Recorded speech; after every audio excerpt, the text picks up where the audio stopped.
పాఠశాల సిబ్బంది తమ కుమారుడి ఆచూకీ తెలియచేయడం లేదని సత్యనారాయణ దంపతులు ఆరోపిస్తున్నారు. తమ కుమారుడు వంతల మనోజ్ తేజ్ అల్లూరి సీతారామరాజు జిల్లా కొయ్యూరు గురుకుల పాఠశాలలో 10వ తరగతి చదువుతున్నాడని, గత 15 రోజులుగా అతడు కనబడడం లేదని పత్రికల్లో వార్తలు వస్తున్నాయని చెప్తున్నారు. కుమారుడు ఆచూకీ కోసం పాఠశాల యాజమాన్యాన్ని అడిగితే చెప్పడం లేదని వాపోయారు. బాలుడు ఖైనీ గుట్కా సేవిస్తున్నాడని వారు చెప్తున్నారని, అయితే తమ కుమారుడికి అటువంటి అలవాట్లు లేవని అంటున్నారు. తమ కుమారుడు మనోజ్ తేజ్ 15 రోజులుగా కనిపించకపోవడం వెనుక సిబ్బంది హస్తం ఉందని అనుమానం వ్యక్తం చేశారు. ఎలాగైనా తమ కుమారుడి ఆచూకీ తెలపాలని సత్యనారాయణ దంపతులు వేడుకుంటున్నారు.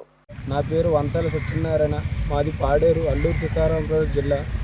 మా అబ్బాయి మనోజ్ తేజ్ కొయ్యూరు హాస్టల్లో ఏపీఆర్ కొయ్యూరు ఏపీఆర్ హాస్టల్లో జాయిన్ చేశానండి. 5వ క్లాసులో జాయిన్ చేసాము. ఇప్పుడు 10వ క్లాస్ దాకా వచ్చారు. మా అబ్బాయి మిస్ అయ్యాడని పేపర్లో తెలిసేంత వరకు మాకు ఈ న్యూస్ తెలియలేదు. ఎవరు మాకు ఇన్ఫామ్ చేయలేదు.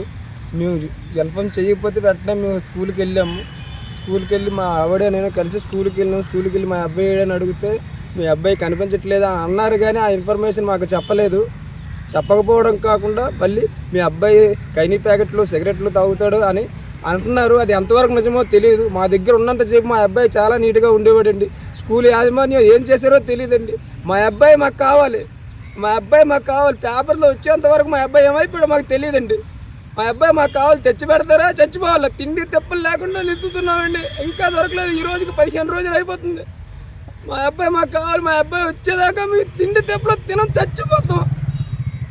ఇలా మీరు ఏం చేస్తారో ఇప్పటిదాకా ఏ అధికారులు మాకు ఫోన్లు చేయలేదు, మాతో మాట్లాడలేదు.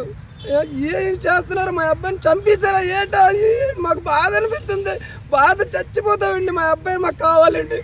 మీరు ఏం చేస్తారో నాకు తెలియదు. మా అబ్బాయి మాకు కావాలి, లేకపోతే చచ్చిపోతాం. ఇన్నాళ్ళు 15 రోజుల దాకా మా అబ్బాయి ఇన్ఫర్మేషన్ రాలేదు. ఈ 2 రోజులతో చూస్తాం, లేకపోతే మీ ఇద్దరు ఊపిరి వేసుకొని చచ్చిపోతామండి.